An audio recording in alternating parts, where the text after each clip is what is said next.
يا حبيبي المصطفى بلغ مقاصدنا واغفر لنا ما مضى يا واسع الكرم اللهم صل وسلم وبارك عليه وعلى آله الفاتحة إلى روح سيدنا وحبيبنا شفيعنا رسول الله وآله وصحبه وبيته ثم إلى روح الشمس وعلى الله محمد بن أبي بكر بن عين بن السعادة ورسول الله أن الله يعيد الذين الجنة كثيرا مثوبتهم وعلى حسنتهم يحكمون وينفعنا بهم ويعين عليهم من بركاتهم وصالحهم وأموالهم ومن بركاتهم في الدين والدنيا والآخرة أشهد أن لا إله إلا الله الفاتحة أعوذ بالله من الشيطان الرجيم بسم الله الرحمن الرحيم الحمد لله رب العالمين الرحمن الرحيم مالك يوم الدين إياك نعبد وإياك نستعين اهدنا الصراط المستقيم صراط الذين أنعمت عليهم غير المغضوب عليهم ولا الضالين الحمد لله الذي أنعمنا بالإيمان والإسلام ونصلي ونسلم على خير الأنام أشهد أن لا إله إلا الله وحده لا شريك له وأشهد أن محمدا عبده ورسوله لا نبي بعده سبحانك لا علم لنا إلا ما علمتنا إنك أنت العليم الحكيم رب اشرح لي صدري ويسر لي أمري واحلل عقدة من لساني يفقهوا قولي ربنا آتنا من لدنك رحمة وهيئ لنا من أمرنا رشدا ربنا زدنا علما وارحمنا بالصالحين ربي أعوذ بك من همزات الشياطين وأعوذ بك رب أن يحضرون اللهم صل وسلم وبارك على سيدنا وحبيبنا وشفيعنا ومولانا محمد وعلى آله وصحبه ومن تبعه بإحسان إلى يوم الدين أما بعد. Hadirin jamaah yang rahmati Allah Subhanahu wa taala. Pada pagi ini kita melanjutkan kajian minggu lalu masih bab al-uqubatul qadariyah, hukuman bagi pelaku dosa secara qadariyah, yang kita ambil panduan dari kitab Ad-Dawa wa Ad-Dawa, yaitu tentang penyakit dan obatnya, yang disusun dikarang oleh Imam Ibnu Qayyim Al-Jauziyah. Jemaah rahmati Allah Subhanahu wa taala, langsung saja mempersingkat waktu. Pada pertemuan yang lalu kita sudah membahas bahwasanya hukuman itu bagi pelaku dosa kemaksiatan yang secara qadariyah terbagi menjadi dua. Ini pada pertemuan yang lalu sudah dibahas, yaitu naun 'alal qulubi wan nufus. Hukuman itu akan menimpa qalbunya juga jiwanya. Yang kedua naun 'alal abdani wal amwal. Hukuman itu akan menimpa badannya atau jasadnya dan juga akan menimpa hartanya. Adapun hukuman yang menimpa kalbu dari pelaku dosa kemaksiatan itu pun terbagi menjadi dua lagi. Yang pertama, wujudiyatun yuqrabu bihal qalb. Dirinya akan selalu merana, dirinya akan selalu merasa gundah hatinya, resah karena jiwanya kosong, jiwanya gersang, dan selalu merasa goncang. Yang kedua, qat'ul mawadi, terputusnya unsur-unsur atau bagian-bagian atau sinyal yang langsung kepada Allah, sehingga kalau begitu nggak bisa lagi hidup, walaupun jasadnya kelihatan seperti orang hidup, tapi hatinya sudah mati. Hatinya sudah mati karena udah gak ada lagi hubungan setrum kepada Allah Subhanahu wa taala. Ikhwatul iman, pelaku-pelaku dosa yang dihukum secara qadariyah apabila dia masih punya iman, masih ada iman di dalam dirinya, di dalam kalbunya, walaupun hanya sebesar biji zarrah, maka hukuman-hukuman itu hanya sebatas teguran, hanya sebatas sentilan dari Allah, hanya sebatas peringatan dari Allah Subhanahu wa taala. Namun sentilan itu, teguran itu sudah menjadikan dirinya akan merasakan susah, akan merasakan kesulitan, kesusahan, karena dia akan tertimpa segala penyakit-penyakit yang ada di hatinya. Jadi sekali lagi, kalau masih ada iman, segala macam hukuman-hukuman yang Allah datangkan kepada pelaku dosa itu, walaupun dia masih punya iman sebesar biji zarrah, itu bagian dari peringatan Allah Subhanahu wa taala, belum merupakan azab, belum merupakan azab. Karena kata Nabi sallallahu alaihi wasallam dalam hadisnya mengatakan, innal mu'mina idza adnaba dzamban kanat nuqtah sauda'u fi qalbih. Sesungguhnya seorang mukmin itu apabila berbuat dosa, maka hal itu merupakan noda hitam pada hatinya, ada bercak hitam di hatinya. Fa in taba wa naza'a wasta'taba suqila qalbuh. Tetapi kalau dia bertobat, menyesal akan perbuatan dosa yang sudah dilakukan itu, maka hatinya akan kembali menjadi bersih. Ini kata Nabi SAW. Nah, ikhwatul iman rahimakumullah jami'an. Kembali Imam Ibnu Qayyim rahimahullah ta'ala berkata, wa uqubatul qalbi asyaddul uqubatin. Hukuman pada kalbunya itu lebih berat dibandingkan dengan hukuman badannya. Kalau ketika hati seseorang yang sudah dihukum oleh Allah Subhanahu wa taala, apalagi sampai terputus aliran setrumnya untuk menuju kepada Allah, maka dirinya terhalang untuk mendatangi tempat-tempat yang bisa menghidupkan kembali kalbunya. Matanya melihat, kupingnya mendengar, kakinya sehat, bisa berjalan. Tapi apa kata Allah? Khatamallahu ala qulubihim wa ala sam'ihim wa ala absarihim ghishawah. Allah telah mengunci hatinya, pendengarannya, dan penglihatan matanya yang ditutup. Walahum adzabun azim. Dan bagi mereka ada siksaan yang amat berat, kata Allah Subhanahu wa taala. Bagi pelaku-pelaku dosa yang suka ngebantah, yang suka ngeyel kalau dinasihati kebaikan, bahkan seakan-akan seperti orang meledek, seakan-akan dia menantangin Allah, menunggu datangnya azab Allah, sehingga hatinya mati, sehingga unsur-unsur dari bagian-bagian setrum yang mengarah ke Allah sudah terputus. Maka kata Allah, khatamallahu ala qulubihim, Allah telah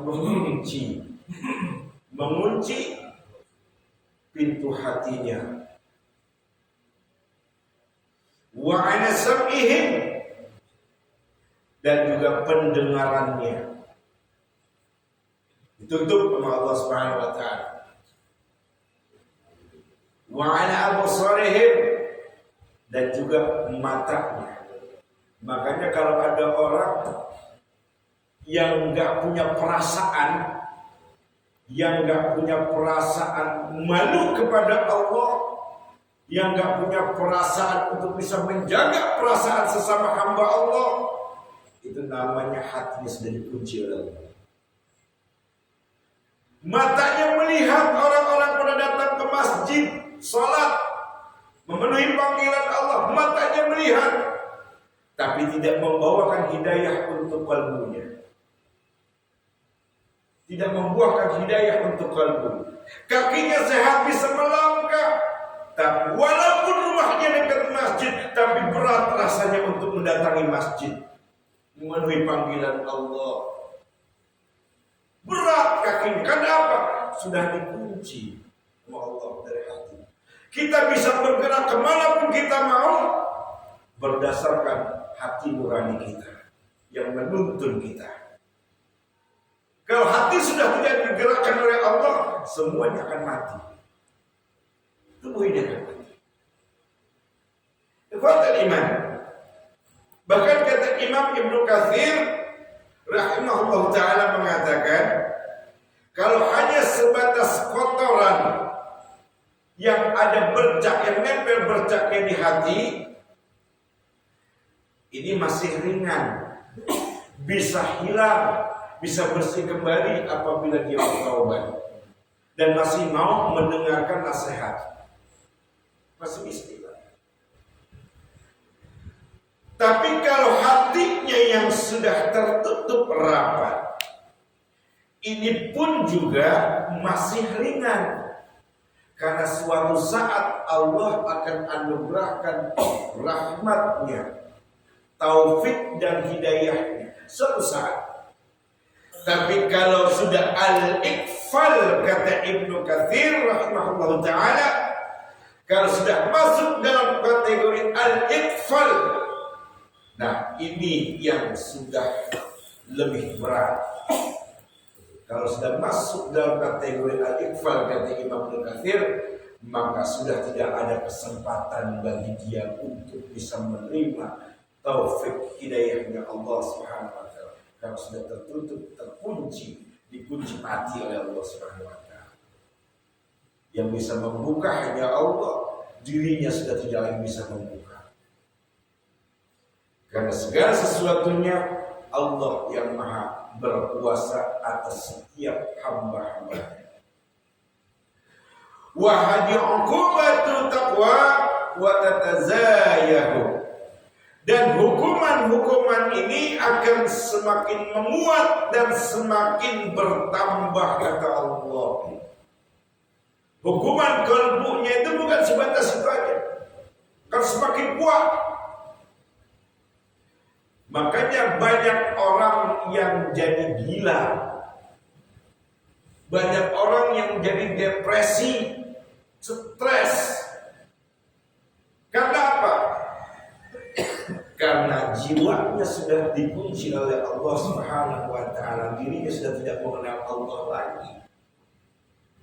Dirinya sudah tidak lagi mengenal Allah, maka terombang-ambing dia.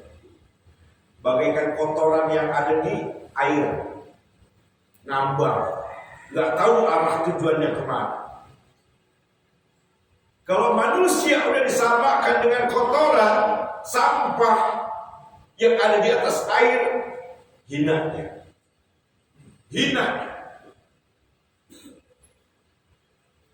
Hatta tasri minal qalbi ilal badan. Sehingga yang tadinya hukuman itu ada pada hatinya, lalu dia akan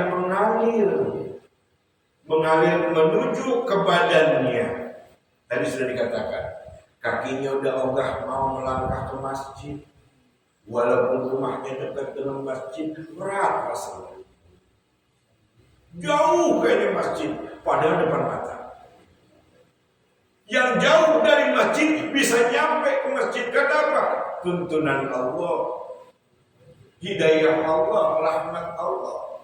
Tapi yang dekat dengan masjid, seakan jauh dia untuk datang ke masjid, berat kakinya melangkah karena sudah hati-hati dikunci mati oleh Allah Subhanahu wa taala. Dia sering melihat orang datang ke masjid, dia sering mendengar ada kajian-kajian ilmu agama, tapi kupingnya udah dikunci rapat, mati oleh Allah Subhanahu wa taala. Maka dikatakan tadi oleh Allah, khatamallahu ala qulubihim wa ala sam'ihim wa ala absarihim.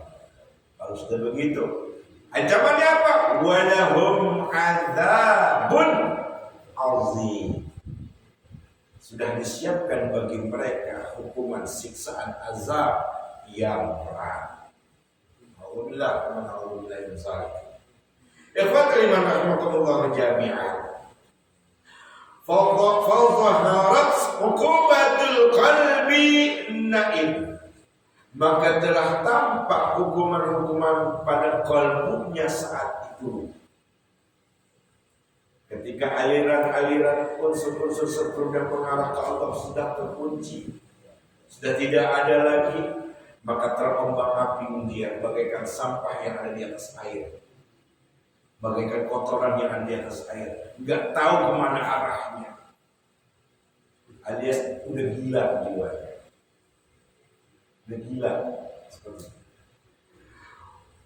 Wasarat ala niyatin zahiratan, dan jadilah perkara-perkara yang apa itu menjadi semakin jelas.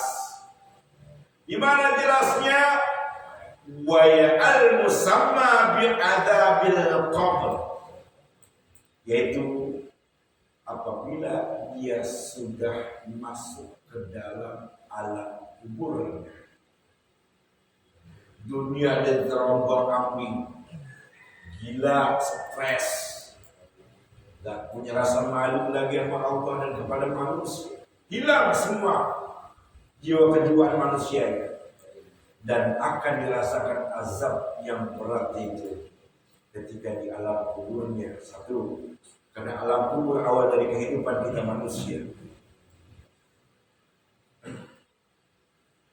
Dijelaskan oleh para ulama, di antaranya Syekh Syekhul Islam Ibn Taimiyah, bahwa azab kubur itu adalah azab yang menimpa badannya, sekaligus akan menimpa hatinya, juga menimpa ruhnya. Jadi azab kubur komplit, badannya pun disiksa, hatinya juga, lalu ruhnya juga. Ada sebagian orang-orang yang menisbatkan, yang mengatakan kalau azab kubur itu sesuatu yang akan menimpa jasadnya saja, ruhnya tidak. Ini keliru. Karena ada sebagian yang mengatakan kalau azab kubur akan menimpa badannya doang. Keliru. Karena pada saat orang itu sedang sakaratul maut, diambil ruhnya lalu diangkat, dibawa ke atas menuju Allah, maka Allah katakan, wahai malaikat, kembalikan lagi kepada jasadnya di alam kubur. Kembalikan. Maupun itu ruh yang baik maupun yang jahat, tetap Allah bilang kembalikan lagi. Artinya dihidupkan dia di alam kubur. Dimasukkan kembali ruhnya ke dalam jasadnya, dihidupkan kembali, dan dia akan melihat, merasakan dengan diri dia sendiri, dan melihat bahwasanya Allah tidak main-main terhadap ancamannya. Tidak main-main. Ikhwatul iman rahimakumullah jami'an. Kalau orang-orang itu masih diberikan hidayah taufik oleh Allah Subhanahu wa taala, suatu saat dia akan mendapatkan tuntunan dari Allah untuk menuju taubat. Tapi apabila sudah dikunci mati, maka dia termasuk orang yang disesatkan oleh Allah Subhanahu wa taala. Allah Subhanahu wa taala berfirman, kata Allah, yusabbitullahu alladhina amanu bil qaul sabit fil hayatid dunya wa fil akhirah. Allah akan menumbuhkan orang-orang yang beriman dengan ucapannya yang teguh di kehidupan dunia ini dan di kehidupan akhirat. Maka disebut dalam kehidupan akhirat adalah alam barzakh. Makanya kata Allah, innal ladzina qalu rabbunallahu, sesungguhnya bagi orang-orang yang komitmen terhadap ucapannya, komitmen terhadap persaksiannya, innal ladzina qalu rabbuna, ketika dia bersaksi bahwasanya dia meyakini Allah sebagai Rabb-nya, lalu dia istiqamah, tsumma istaqamu, kemudian dia istiqamah dalam ucapannya mengakui Allah ada Rabb-nya yang menciptakan dia, yang ngasih kehidupan bagi dia, yang memberi rezeki pada dia. Dia istiqamah terhadap persaksiannya, lalu Allah akan meneguhkan iman pada orang tersebut, dikuatkan oleh Allah Subhanahu wa taala. Orang-orang yang sudah diteguhkan imannya oleh Allah, dikuatkan imannya oleh Allah, ala takhafu wa la tahzanu wa abshiru bil jannah, kata Allah. Jangan kalian takut, jangan kalian sedih kalau suatu saat nanti kalian aku ambil, aku kembalikan kalian kepadaku. Jangan kalian sedih dan kalian takut terhadap orang-orang yang kalian cintai, yang kalian tinggalkan, karena ada surga yang sudah menanti Anda, kata Allah Subhanahu wa taala. Makanya Allah menguji sebesar apa rasa cinta hamba-hambanya kepada Allah, ketimbang kepada istrinya, kepada anak-anaknya, kepada hartanya. Sebesar apa rasa cintanya seorang hamba kepada Allah, sedang diuji kita di dalam kehidupan dunia ini. Diuji. Kalau rasa cintanya itu lebih besar kepada istrinya, kepada hartanya, kepada anak-anaknya, nanti akan dapat teguran dari Allah Subhanahu wa taala. Kita nggak berharap, tapi pasti Allah akan kasih teguran. Gak mungkin sekali, gak mungkin sekali Allah kasih teguran. Sekali itu kalau sanggup, kalau nggak sanggup gila ya, bisa gila. Ujian di dunia ini, siksaan di dunianya belum seberapa, kata Allah, ketimbang nanti ketika dia menghadapi kehidupan yang nyata, yang selama-lamanya gak akan kembali lagi ke dunia. Kata Allah, belum seberapa siksaan yang di dunia ini, belum seberapa, kata Allah. Ikhwatul iman rahimakumullah jami'an. Bagi mereka orang-orang pecandu maksiat, orang-orang kafir, orang-orang munafik, orang-orang fasik,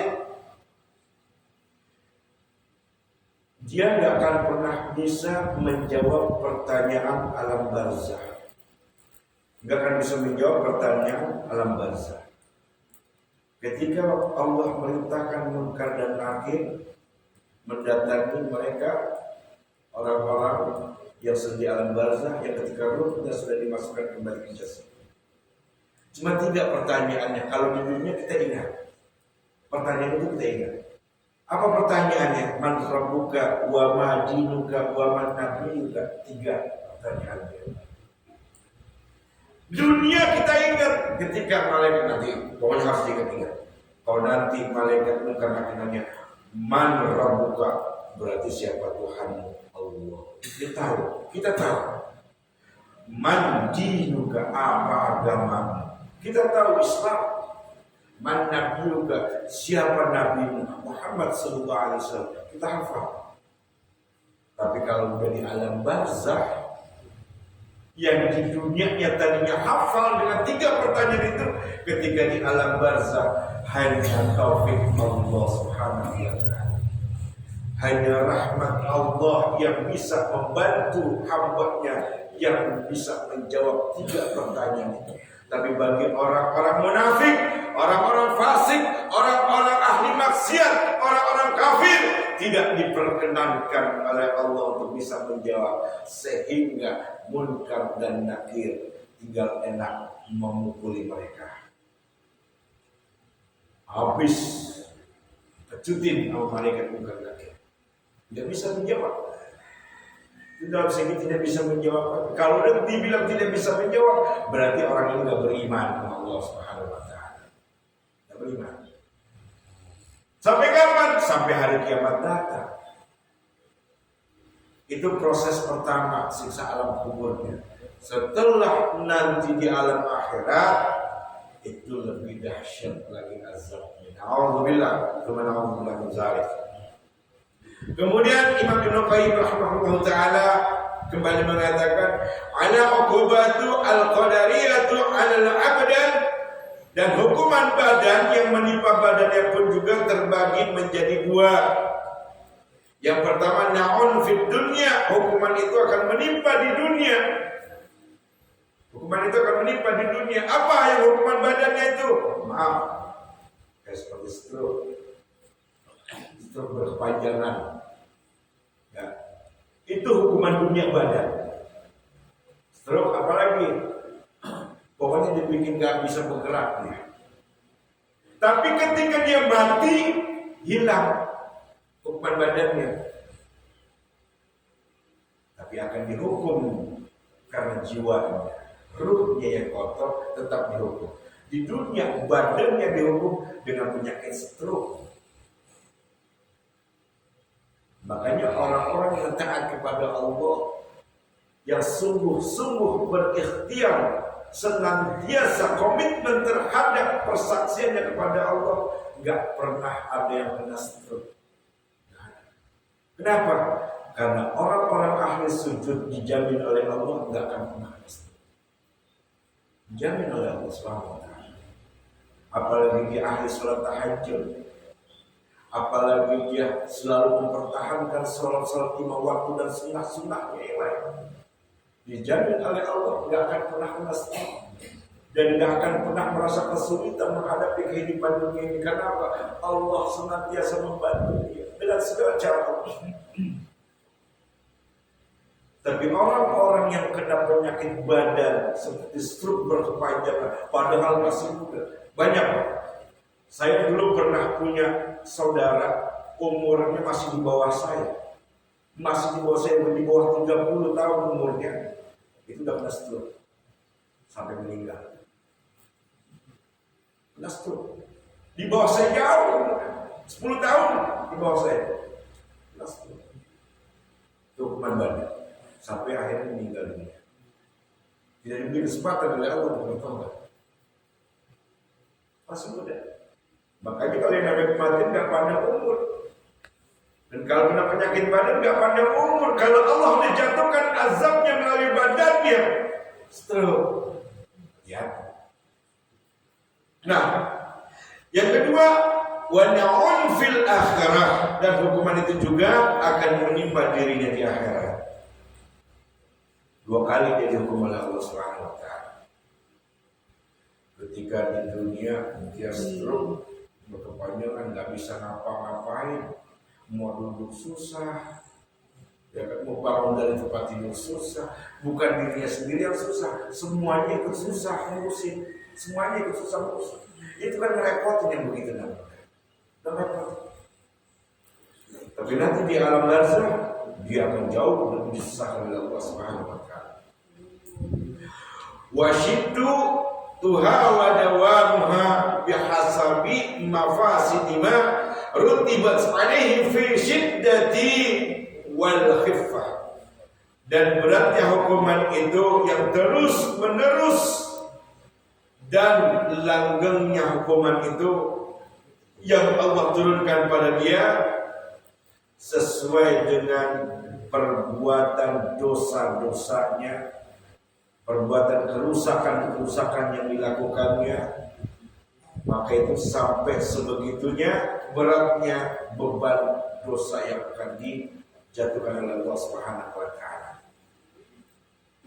Falaysa fid dunya wal akhirah syarrun aslan illa dhunubu wa uqubat. Tuhan, maka tidak ada di dunia ini dan juga di akhirat kelak ada keburukan secara asal-asalan kecuali dosa-dosa yang telah dilakukan dan dijatuhkan hukuman atas mereka. Gak ada hukuman yang asal-asalan yang diturunkan kepada hamba. Hukuman itu bisa terjadi pada diri manusia karena dia bersalah. Salah, punya kesalahan mutlak di sisi Allah Subhanahu wa taala. Ikhwatul iman rahimakumullah jami'an. Kemudian Imam Ibnu Qayyim mengatakan setiap para pecandu maksiat, setiap orang-orang yang sulit dan susah bahkan membantah ketika diberikan nasihat kebaikan, itu berawal dari kesyirikan yang ada pada jiwa-jiwa manusia. Syirik, sifat syirik kata Ibnu Qayyim. Tidak ada dosa yang paling besar di sisi Allah Subhanahu wa taala melebihi dosa syirik.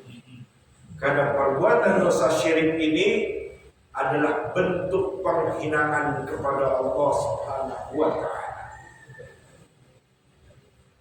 Kenapa dikatakan syirik?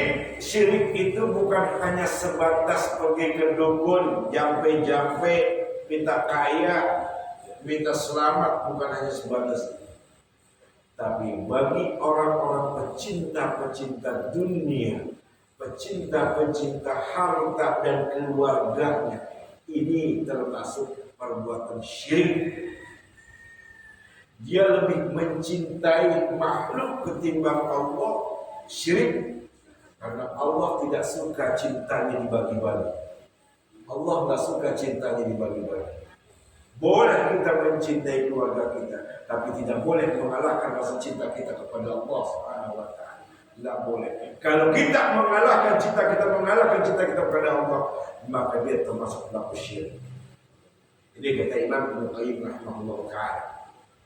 Apalagi dia takut kepada hamba, takut kepada manusia, menyampaikan kebenaran takut, menyampaikan yang hak takut, karena takut dipenjara, karena takut dihukum mati. Padahal yang dia sampaikan kebenaran ini termasuk perbuatan syirik. Kata Ibnu Qayyim rahimahullah taala. Kenapa? Karena takutnya dia bukan nabi kepada Allah, tapi kepada manusia. Kalau sudah demikian adanya, diancam oleh Allah Subhanahu wa taala, innal ladzina kafaru min ahlil kitab wal musyrikina fi nari jahannam khalidina fiha. Sesungguhnya orang-orang kafir, yaitu mereka para ahli kitabnya dan mereka yang melakukan kesyirikan, menduakan Allah, akan dilemparkan oleh Allah ke dalam neraka Jahannam. Ulaika hum syarrul bariyah. Dan mereka akan kekal di dalam neraka Jahannam. Kenapa? Karena itu cinta dunia, takut kepada manusia, takut menyampaikan kebenaran, takut menyampaikan yang hak. Dia punya rasa takut lebih besar kepada manusia ketimbang takutnya kepada Allah. Maka para ulama sepakat ini mengatakan itu pelaku syirik, karena lebih takut kepada makhluk ketimbang takutnya kepada Allah Subhanahu wa taala. Kalau sedemikian, maka diancam oleh Allah neraka Jahannam tempat tinggalnya. Ulaika hum syarrul bariyah. Dan dia kekal di alam neraka Jahannam. A'udzubillahi min dzalik. Kuat iman rahmatullah jami'an. Kemudian fasyarru ismun lidzalika kullihi. Maka keburukan itu adalah tanda semua perkara itu, yaitu dari perbuatan dosa dan hukuman-hukumannya. Wa asluhu min syarrin nafsi wa sayyi'atil a'mal. Dan asal dari keburukan itu asal dari keburukan jiwa dan keburukan amal perbuatannya. Fatal iman rahmatullah jami'an. Keburukan jiwa disebabkan karena lemahnya iman. Keburukan jiwa disebabkan karena lemahnya iman. Tidak adanya keimanan. Jadi lemahnya iman itu dan buruknya amal-amal perbuatan yang dilakukan melalui kemaksiatan itu dikarenakan dia tidak beriman, kurang beriman, dan bagaimana imannya akan subur sementara majelis ilmu dijauhi oleh dia. Majelis ilmu dijauhi oleh dia, nasihat-nasihat kebaikan dari para ulama nggak mau didengarkan, lemah imannya. Lalu kemudian kata Imam Al-Qayyim, akibat dari kemaksiatan yang dilakukan oleh manusia itu dan kesyirikan yang dilakukan oleh manusia itu karena adanya kurang rasa yakin kepada Allah Subhanahu wa taala, dan juga dia tidak memiliki kesabaran. Gak yakin dengan janji Allah, gak sabar dengan ujian-ujian yang Allah datangkan. Akhirnya menyebabkan dia melakukan kesyirikan. Lemah imannya, melakukan kesyirikan, dan hukuman dijatuhkan oleh Allah melalui hukuman secara qadariyah. Qadariyah dibagi menjadi dua, hukuman badannya atau jasadnya dan hukuman qalbunya, juga akan menimpa hukuman itu kepada hartanya. Na'udzubillah, tsumma na'udzubillah min dzalik.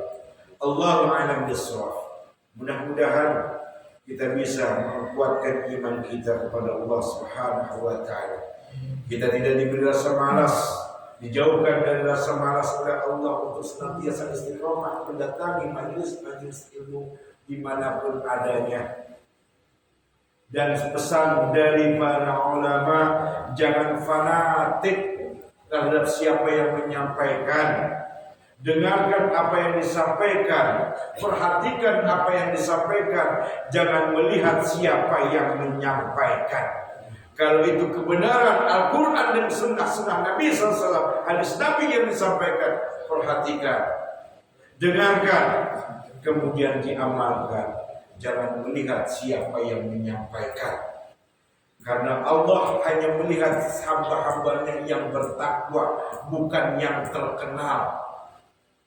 Allah hanya melihat hambanya yang bertakwa, bukan orang yang terkenal. Sekali lagi saya katakan, itu saja. Mudah-mudahan bermanfaat bagi Al-Fakir yang menyampaikan. Mudah-mudahan bermanfaat pula bagi kita semua yang hadir di sini yang mendengarkan kajian ini, dan mudah-mudahan kita selalu senantiasa dianugerahi oleh Allah cucuran maghfirah dan rahmatnya oleh Allah Subhanahu wa taala, sehingga kita menjadi hamba-hamba Allah yang istiqamah di dalam menjalankan ketaatan kepada Allah di atas tuntunan Nabi kita Muhammad Rasulullah sallallahu alaihi wasallam. Subhanallah wa bihamdika asyhadu an la ilaha illa anta astaghfiruka wa atubu ilaik. Wassalamualaikum warahmatullahi wabarakatuh.